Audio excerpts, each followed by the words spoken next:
তার ভেতরে কতটা শক্তি আছে, দম আছে। ক্রেডিটটা আমি স্পেশালি নিশোকে দিতে চাই। আমি একটু মজার একটা চরিত্র অভিনয় করেছি, মাইনাস টেম্পারেচার আমাদেরকে অনেক কষ্ট করে শুটিং করতে হচ্ছে। স্পেশালি আমি নিশোর কথা বলবো। দমের গল্পটাই হচ্ছে একজন মানুষ এমন একটা সংকটে পড়ে বা তার জীবন মরণের প্রশ্ন, এরকম একটা জায়গা থেকে সে আসলে কিভাবে ফিরে আসে বা আদৌ আসে কিনা, সেই গল্পটাই হচ্ছে দম। মানে তার ভেতরে কতটা শক্তি আছে, দম আছে।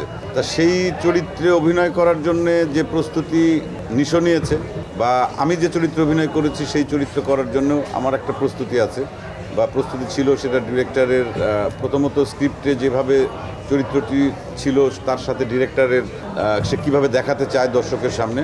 তবে একটা বেঁচে থাকার গল্প, একটা প্রেরণার গল্প। আমি মনে করি দম একটা শক্তি যোগানোর গল্প। আমরা তো অনেক সময় অনেকভাবে মানসিকভাবে অনেক সময় বিপর্যস্ত হই, থেমে যাই। এটা হচ্ছে না থামার গল্প দম, এবং সেই গল্পে কষ্ট আছে, ভালোবাসা আছে, আনন্দ আছে, সব কিছুই আছে। মানে বাস্তবতার সঙ্গে, বাস্তবতার নিরিখেই এরকম ঘটনা হয়তো আমাদের অনেকের জীবনে নানান ক্ষেত্রে নানানভাবেই আসে। সেই গল্পটাই হচ্ছে দম, এবং সেখানে আমি একটি চরিত্র অভিনয় করেছি। সেই চরিত্রটি দর্শকদেরকে তো সামনাসামনি তো সব কিছু বলা যাবে না, তাহলে তো সিনেমা আপনারা হলে এসে দেখার আগ্রহ নষ্ট হয়ে যাবে, বা চমক যেটা, সেই চমকগুলো থাক। অভিনয় করেছি, আপনারা দেখবেন। এবং এই ছবিটি আমরা শুটিং করেছি কাজাখস্তানে, যেখানে মানে মাইনাস টেম্পারেচার আমাদেরকে অনেক কষ্ট করে শুটিং করতে হচ্ছে। এবং স্পেশালি আমি স্পেশালি আমি নিশোর কথা বলবো।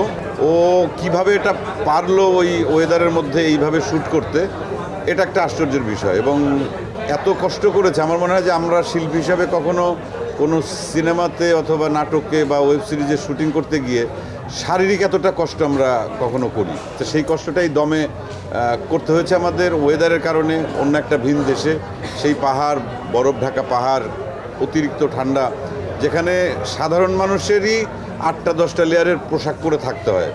মানে ঠান্ডা বাতাস এরকম যে নাকে কানে হাতের মনে মনে যে সুচ ফোটানো হচ্ছে, এইরকম ঠান্ডা। এর ভেতর এই চরিত্রে অভিনয় করা, এবং ক্রেডিটটা আমি স্পেশালি নিশোকে দিতে চাই। এবং ওর এই কষ্টটার কিছু সফলতা তো পাবে, এটা তো একদমই স্ক্রিনে দেখা যাচ্ছে। এবং দর্শকরা যে উন্মাদনা দেখাচ্ছে দমকে নিয়ে, তার পেছনে কিন্তু কারণ এটাই যে একটা মানুষ কতটা কষ্ট করতে পারে। এক হচ্ছে প্রেরণার গল্প, সেই সঙ্গে ওর যে অভিনয় করার জন্য, এই চরিত্রে অভিনয় করার জন্য ওর যে কষ্টটা করেছে, সেটাও স্ক্রিনে দর্শক দেখতে পাচ্ছে, ইমোশনাল হচ্ছে। আর আমি একটু মজার একটা চরিত্র অভিনয় করেছি, হয়তো একটু মেন্টাল রিলিফ দেওয়ার জন্য। আমার হয়তো উপস্থিতির পর থেকে দর্শক একটু হয়তো বা এক ধরনের কষ্টের জায়গা থেকে সরে এসে আবার একটু হাসি মুখে কিছু কিছু কনভারসেশন দেখবে, কিছু দৃশ্য দেখবে।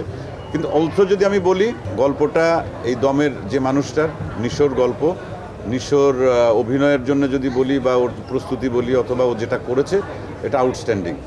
এবং আমি দর্শকদেরকে অনুরোধ করবো, আপনারা সিনেমা হলে এসে দম দেখুন।